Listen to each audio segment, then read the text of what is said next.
ابھی کام سے آیا ہوں تو دماغ کے اوپر سے وہی پاکستان کے جو معاملات چل رہے ہیں، پاکستان کے اندر جو فسادات چل رہے ہیں، جو آزمائشیں چل رہی ہیں، وہ دماغ سے اتر ہی نہیں رہی ہیں۔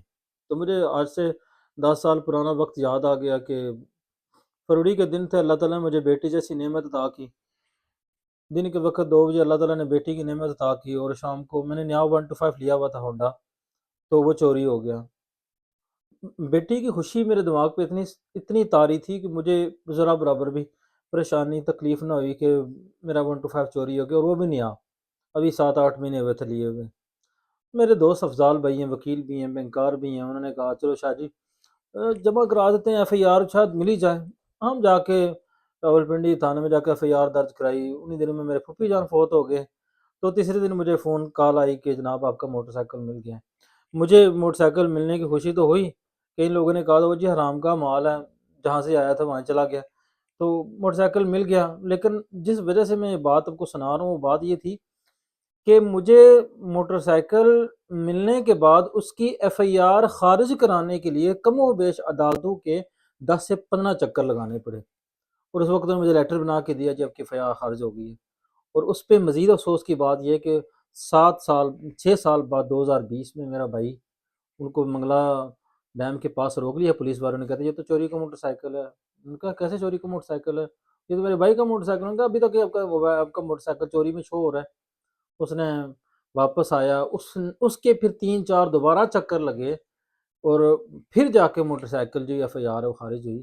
وہ مسئلہ یہ تھا کہ عدالت والوں نے 15 والوں کو ایف آئی آر کی خارج کرنے کی کاپی کوئی نہ بھیجی تھی۔ اس دن میں اپنے نظام سے، اپنے ملک کے نظام سے اتنا غمزدہ ہوا، اتنا رنجیدہ ہوا کہ یہ ایک سیدھا کام ہے، وہ بھی میرے ملک میں نہیں ہوتا تو اس ملک میں رہنے کا کیا فائدہ۔ ویسے تو بچپن کی پلاننگ تھی کہ میں اپنے ملک میں، میں اپنے ملک سے نکلنے کی کوشش کرتا تھا، ملک چھوڑنے کی کوشش کرتا تھا۔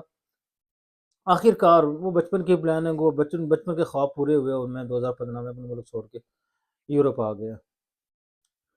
میرے دوستو، میں جب اپنے ملک کا نظام دیکھتا، نہ انصاف ہے، نہ روزگار ہے، نہ سکون ہے، کسی طرح سے بھی کوئی سکون نہیں ہے، تو میں کوڑتا، میں نے کہا چلو ملک چھوڑ کے باہر جاتے ہیں، کمائی کرتے ہیں، وہاں شاید سکون مل جائے۔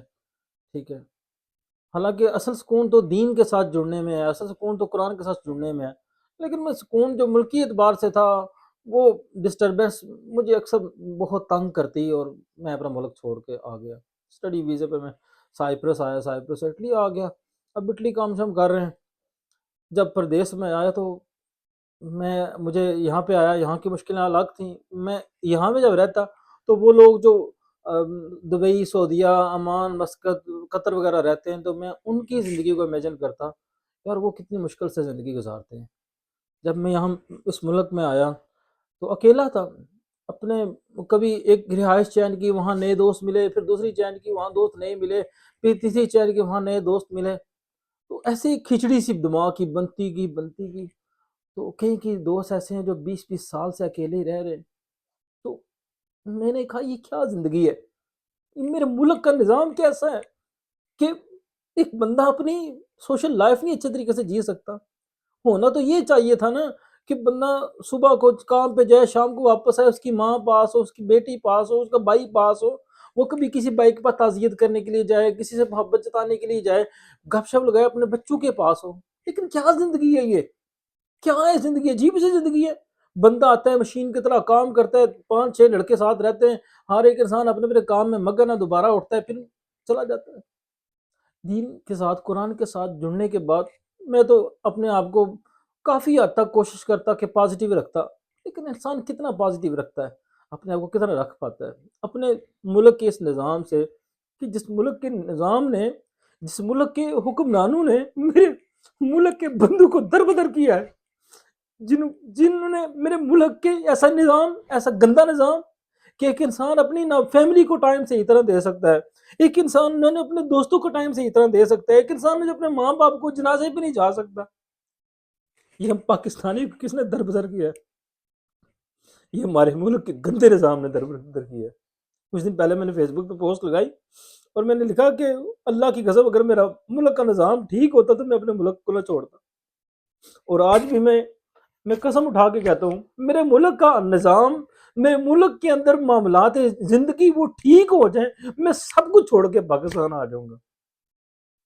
میرے عزیز دوستو، میں سکون مطلب پاکستان کے نظام سے متنفر ہو کے میں سکون تلاش کرنے کے لیے یورپ آیا، اور آج تیسرا دن ہے، میرا سکون پھر خراب ہے۔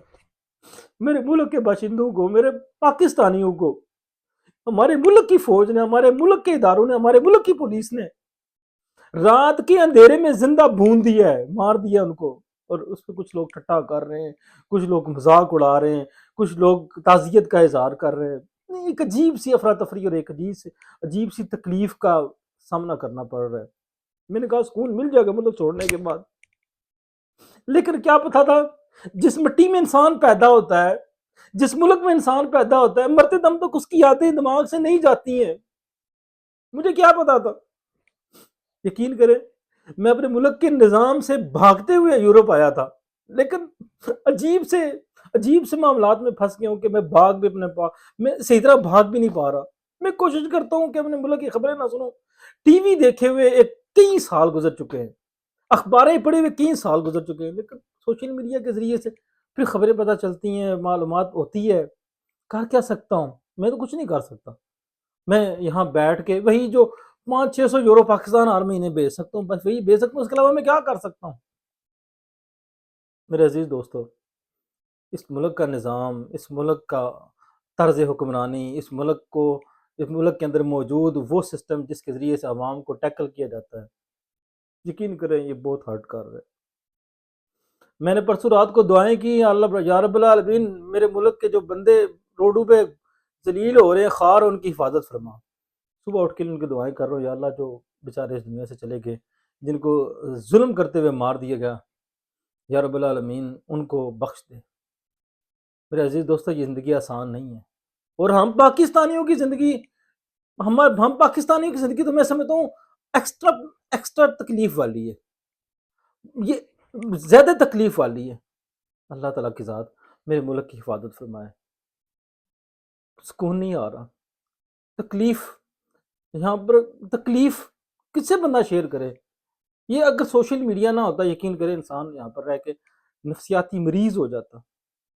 اب بھی یہی ہے کہ ہم اخلاص کے ساتھ اپنے ملک کو بہتر کرنے کی کوشش کریں، دعا کریں کہ اللہ تعالیٰ وہ جو ظالم جو سن 47 سے رہ کر ابھی تک مسلمان اس ملک کا نظام ٹھیک نہیں ہونے دے رہے، اللہ تعالیٰ ان ظالموں کو نیست و نابود فرمائے، آمین یا رب العالمین۔